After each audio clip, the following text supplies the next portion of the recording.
I write for a blog called Weakness. Okay. What are the 3 most serious problems in this country, and what would you do your very first day in office?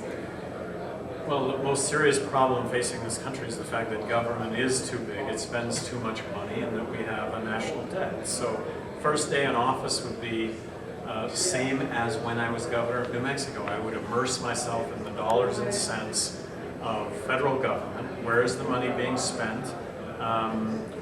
Where are the opportunities to, in this case, cut government, which is what I did. Like I say, that's the first thing I did as governor, and I immersed myself in that for weeks, and I would do the same as President of the United States. Good. Any names you're willing to banter about for a vice presidential candidate?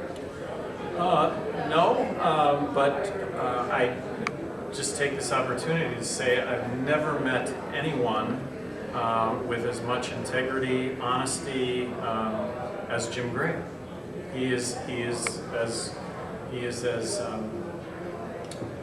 wonderful a human being as exists. So when you talk about somebody stepping in and being president, Jim Gray could do that.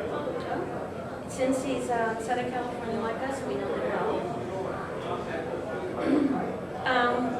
Do you agree that the states that are making vaccines mandatory? I think that's something that's appropriate. I don't. I can't. I mean, public school vaccinations. I would have my children vaccinated. I would make that choice. But for those that don't want to make that choice, I think life is all about making choices. And anytime the government mandates those choices, better be careful. Okay. Would you support war trials for George W. and Cheney for war crimes? And what about the same for Obama? Well, no one is above the law. So what is within government, within the agencies that would actually prosecute, if you will, or bring charge, or I don't know what the charge would be. I don't know what it would be. I would be reluctant to bring charge. Having been governor of New Mexico, you make decisions, you make them in the best way possible. And from my understanding, George Bush didn't break the law. He wasn't stupid, he was just unwise. He just chose to ignore a lot of the advice that was given to him, like on the weapons of mass destruction.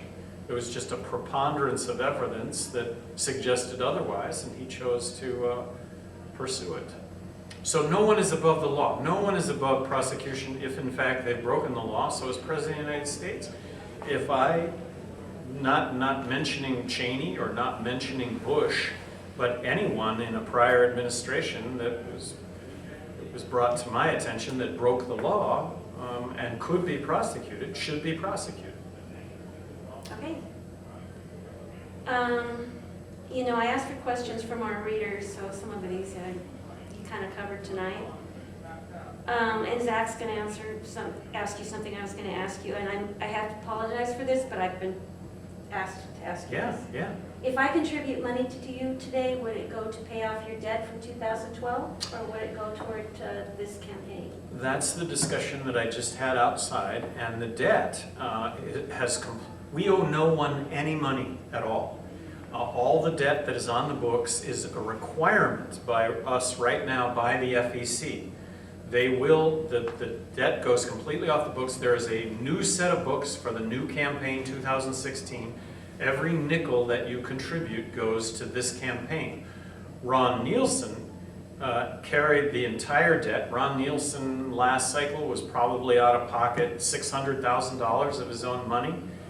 The $1.3 million bill that's out there, or the debt, is all Ron Nielsen's, and he's written it off, which was an agreement that we had beforehand. But the FEC is not allowing us, and I couldn't even tell you what the technicalities are, but because we took matching funds, literally that will be noted any day But this goes back months now that we Okay. thought that they would have allowed us to show that there's zero campaign debt.